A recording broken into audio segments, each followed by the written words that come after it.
इकबाल एक 16 साल का लड़का जो उम्र में कहीं ज़्यादा बड़ा बन गया था। उसकी ज़िंदगी का हर एक दिन लड़ाई था, गरीबी, जिम्मेदारी और अब अकेलापन। राजस्थान के एक छोटे से गांव नरपतपुर में इकबाल अपने पिताजी के साथ एक कच्चे मकान में रहता था। मम्मी का साया कभी का ही चला गया था, उसे याद भी नहीं। बस उसके लिए उसके पिताजी ही सब कुछ थे। पिताजी की तबीयत सालों से खराब थी, दिन में खांसी का दौर और रात में बुखार। इकबाल ने स्कूल छोड़ दिया था। अब वो गांव की दुकानों पर काम करता, बोरे उठाता, कभी खेतों में मजदूरी करता, बस कुछ भी हो जिससे वो दवाई और खाना ले आए। लेकिन हर रोज़ की सुबह कुछ अलग थी। आज इकबाल के पिताजी की सांसें लड़ कर खड़ा रही थी। इक्कू बेटा, तू थक गया होगा, पर बस एक बार और तेरे पिता को आराम चाहिए। इकबाल ने अपने पिता को बोला, आप ठीक हो जाएंगे, मैं डॉक्टर को फिर बुला लाता हूँ। लेकिन वक्त किसी का इंतज़ार नहीं करता। शाम होते होते ही इकबाल के पिताजी की सांसें थम गई। गांव में कोई पास नहीं आया। कहते हैं ना, गरीब का दुख देखने का वक्त किसके पास होता है। इकबाल ने खुद ही कफन तैयार किया, खुद ही लकड़ी की स्ट्रेचर बनाई और खुद ही अपने पिता को लेकर गांव के बाहर उस सुनसान कब्रिस्तान तक गया जहां हर कोई जाने से डरता था।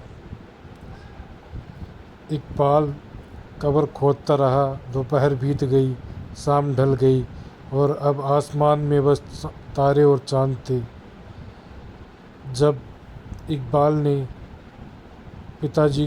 अपने पिताजी को दफना चुका और वापस लौटने लगा तो उसे एक आवाज़ सुनाई दी, इक्कू। इकबाल ठिठक गया। ये आवाज़ तो सिर्फ उसके पिता ही उसे इस नाम से बुलाते थे। इकबाल, पिताजी आप कहाँ हो? चारों तरफ अंधेरा था, पेड़ हिल रहे थे लेकिन कोई नहीं था। वो घबरा गया और गेट की तरफ भागा, लेकिन गेट अपने आप बंद हो गया। इतना भारी गेट जो किसी से छुआ भी नहीं जा सकता, वो अपने आप बंद हो गया। अब बच्चा था तो पीछे वाला गेट जो था कब्रिस्तान की दूसरी छोर पर, लेकिन बीच में से होकर जाना पड़ता था जहाँ सैकड़ों कब्रें थी और कुछ और भी। जैसे ही इकबाल बीच रास्ते में पहुंचा, उसे एक साया दिखाई दिया। एक आदमी दूर खड़ा हुआ था। इकबाल उसके पास गया और पूछा, कौन हो तुम? वहाँ से कोई जवाब नहीं आया। फिर उस आदमी का सर धीरे धीरे पीछे मुड़ने लगा, इतना कि पूरा चेहरा ही पीछे हो गया। उसकी लाल आंखें जैसे अंगारे हो।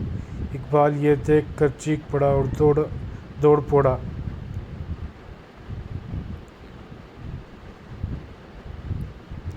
इकबाल भागते भागते एक पुराने पीपल के पेड़ के पास जाकर रुका। सांसें धौंक रही थी, डर उसके चेहरे से टपक रहा था। उसने पेड़ से टिककर आंखें बंद की। तभी अचानक हवा का तेज झोंका आया और पेड़ों की सरसराहट, चारों तरफ कोहरा घिरने लगा। पहले हल्का, फिर इतना गहना कोहरा हो गया कि कुछ भी देख पाना मुश्किल हो गया। इकबाल को लगा जैसे कोई उसे देख रहा है और फिर दौड़ते पैरों की आवाज़, सूती कपड़ों की सरसराहट। कोहरे में से एक औरत भागती हुई नजर आई। उसके पीछे एक बच्चा था और फिर एक और औरत। तीनों किसी के डर से भाग रहे हो। अचानक पहली औरत रुक गई और इकबाल की तरफ मुड़कर बढ़ने लगी। इकबाल डरते हुए, कांपती हुई आवाज़ में, कौन हो तुम? उस औरत का चेहरा अब साफ दिख रहा था। चेहरे पर गहरी झुर्रियाँ, आंखें बुझी हुई लेकिन अजीब चमक लिए हुए। उसकी चाल अजीब थी, जैसे वो इंसान नहीं कोई साया हो। इकबाल पीछे हटने लगा। हर कदम के साथ उसका दिल जोर जोर से धड़कने लगा। तभी उसका पैर एक उभरी हुई मिट्टी में से फिसला और वो एक अधखुली कब्र में गिर गया। इकबाल चीखते हुए, आह, कोई बचाओ! कब्र गहरी थी, उसके पैरों के नीचे की मिट्टी दलदली थी और लग रहा था जैसे कोई उसे अंदर खींच रहा है।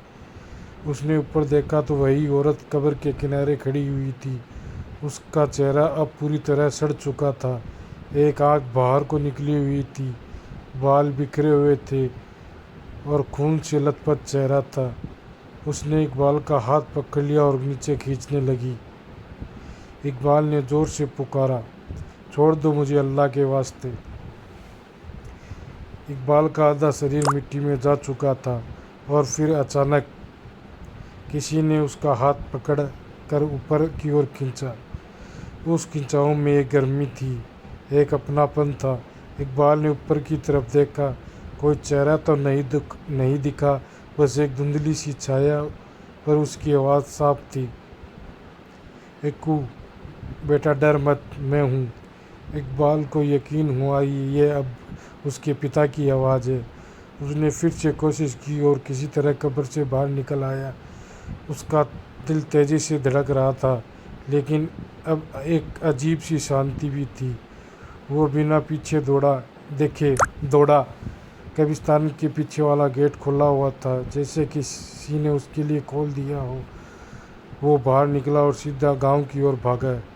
सुबह होने लगी थी, सूरज की पहली किरणें कब्रों पर पड़ी थी, लेकिन इकबाल अब जान चुका था कि सच्चा प्यार मौत के बाद भी ख़त्म नहीं होता। उसके पिता ने उसे एक बार फिर जिंदगी दी। इकबाल की वो रात भले ही डरावनी थी, लेकिन उसने साबित किया, जब तक किसी अपने का साया आपके साथ हो तो आप कभी अकेले नहीं हो सकते। कुछ कहानियाँ डराती है और कुछ सिखा जाती है। इकबाल की ये कहानी हमें ये बताती है कि सच्चा प्यार, चाहे वो माँ बाप हो या कोई अपना, मौत से भी आगे साथ निभाता है। इस रात इकबाल ज़रूर अकेला था, मगर उसके पिता उसकी हिफाजत के लिए वहीं थे, कब्रों के बीच रूह बनकर। अगर आपको ये कहानी पसंद आई हो तो इसे शेयर ज़रूर करें और कमेंट में बताएं कि अगली डरावनी दास्तान किसके बारे में सुनना चाहते हो। और हाँ, कब्रिस्तान में जो देखा, क्या वो वाकई सच था या बस एक वहम? फैसला आप कीजिए। मिलते हैं अगली डरावनी रात में एक और सच्ची भूतिया कहानी के साथ। तब तक के लिए जय हिंद, जय भारत।